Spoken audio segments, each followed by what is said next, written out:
만약 석유가 달러가 아니라 위안화로 거래된다면 어떤 일이 벌어질까요?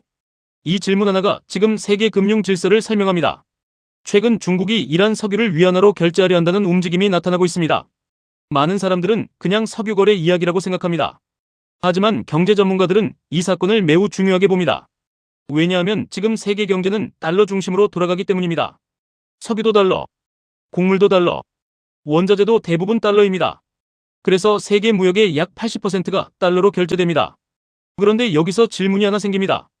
미국이 세계 무역의 대부분을 차지할까요? 그렇지 않습니다. 미국의 세계 무역 비중은 약 10% 정도입니다. 그런데도 세계 거래는 달러 중심으로 움직입니다. 왜 이런 일이 가능할까요? 이 이야기는 약 80년 전으로 올라갑니다. 1944년 브레튼 우주 회의입니다. 당시 세계 경제는 전쟁으로 무너진 상태였습니다. 그래서 새로운 금융 질서가 필요했습니다. 당시 세계금의 약 70%가 미국에 있었습니다. 그리고 달러는 언제든 금으로 교환할 수 있는 통화였습니다. 각 나라 중앙은행은 달러를 가져가면 실제 금으로 바꿀 수 있었습니다. 그래서 세계 나라들은 금 대신 달러를 보유하기 시작합니다. 결국 달러는 사실상 종이 금과 같은 역할을 하게 됩니다. 이 구조 덕분에 달러는 세계 중심 통화가 됩니다. 하지만 여기서 예상과 다른 일이 벌어집니다. 1971년 미국이 금과 달러 교환을 중단합니다. 많은 나라들은 생각했습니다. 이제 달러 시대는 끝났다고 말입니다. 하지만 현실은 정반대였습니다. 달러는 오히려 더 강해집니다. 왜 이런 일이 벌어졌을까요? 답은 석유였습니다. 1970년대 미국과 사우디는 석유를 달러로 거래하기로 합의합니다.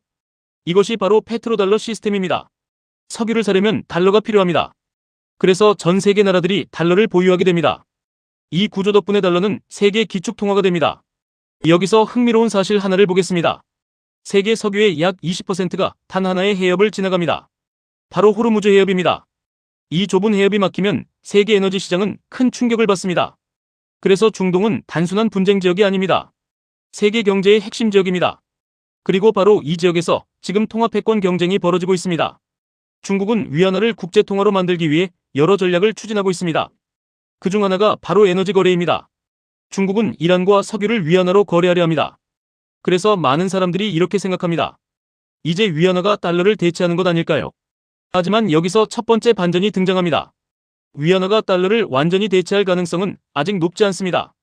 왜냐하면 기축통화가 되기 위해서는 몇 가지 조건이 필요하기 때문입니다. 첫 번째는 세계가 신뢰하는 금융 시스템입니다. 두 번째는 자유로운 금융 시장입니다. 세 번째는 안전한 자산입니다. 현재 세계에서 가장 큰 금융 시장은 미국 국채 시장입니다. 규모는 약 27조 달러입니다. 그래서 세계 경제가 불안해질 때마다 돈은 미국으로 몰립니다. 이것이 달러 패권의 핵심입니다. 하지만 여기서 두 번째 반전이 등장합니다. 달러 패권이 영원할 가능성도 높지 않습니다. 왜냐하면 역사에서 기축통화는 항상 바뀌었기 때문입니다. 스페인의 은화, 네덜란드 길더, 영국 파운드 모두 세계 중심 통화였습니다. 그리고 결국 바뀌었습니다. 세계 경제 중심이 이동할 때 통화 패권도 함께 이동했습니다. 세계 최고의 투자자 레이 달리오는 이렇게 말합니다. 세계 질서는 약 100년 주기로 바뀝니다. 그리고 지금 우리가 그 변화의 초입에 있을 수 있다고 말합니다. 그래서 지금 벌어지는 달러와 위안화 경쟁은 단순한 통화 경쟁이 아닙니다. 앞으로 세계 경제 질서를 바꿀 수도 있는 변화입니다. 하지만 여기서 세 번째 반전이 등장합니다. 달러 다음 기축통화가 반드시 위안화일 필요는 없습니다. 새로운 가능성이 등장하고 있기 때문입니다. 바로 다극통화 체제입니다. 달러, 유로, 위안화, 여러 통화가 함께 쓰이는 시스템입니다. 이 구조가 등장하면 세계 금융 질서는 지금과 완전히 달라질 수 있습니다. 그래서 지금 세계는 중요한 갈림길에 서 있습니다.